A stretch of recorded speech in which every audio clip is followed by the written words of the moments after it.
99 TV నేను జ్యోతి updates చూద్దాం.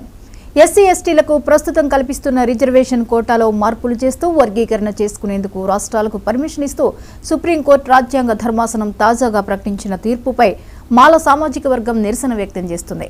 Supreme court తీర్పు వల్ల ఎస్సీ ఎస్టీల్లో విభజన ఏర్పడుతుందనే ఆందోళన వ్యక్తమవుతోంది.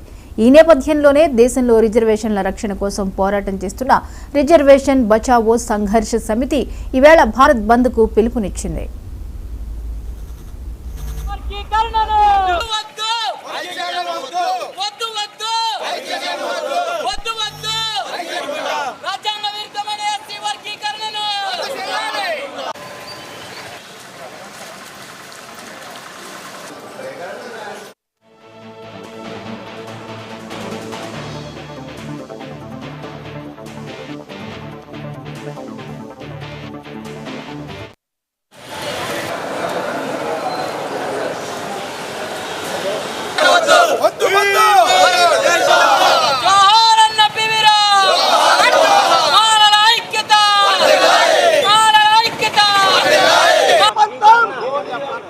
రాజ్యాంగ విరుద్ధమైన ఎస్సీ వర్గీకరణను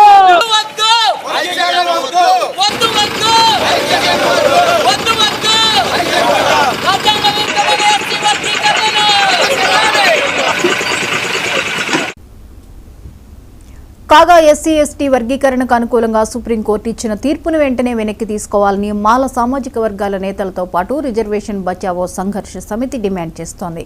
ఈ మేరకు సుప్రీంకోర్టు ఇచ్చిన తీర్పును వ్యతిరేకిస్తూ భారత్ బంద్కు పిలుపునిచ్చింది. అన్ని రాష్ట్రాల్లోనూ సంపూర్ణంగా బంద్ పాటించాలని సుప్రీంకోర్టు తీర్పును వ్యతిరేకించాలని కోరారు. ఈ నేపథ్యంలో దేశవ్యాప్తంగా పోలీసులు భద్రతను కట్టుదిట్టం చేస్తున్నారు. సున్నితమైన అంశం కావడంతో దీనిపై ఎలాంటి అవాంఛనీయ సంఘటనలు చోటు చేసుకోకుండా ముందస్తు జాగ్రత్తలు చేపట్టారు.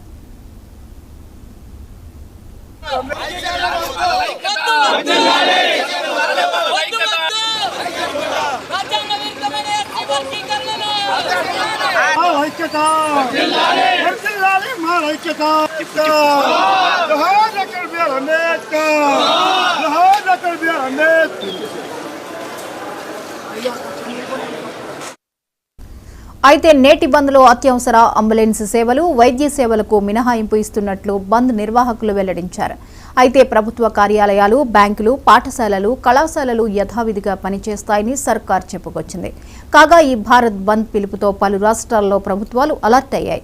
కొన్ని రాష్ట్రాల్లో విద్యా సంస్థలు ముందుగానే బంద్కు మద్దతుగా మూసివేసేందుకు సిద్ధమవుతుండగా, మరోవైపు ఆందోళన చేసే మాల సామాజిక వర్గం నేతలను ముందస్తు అరెస్ట్ చేస్తున్నారు.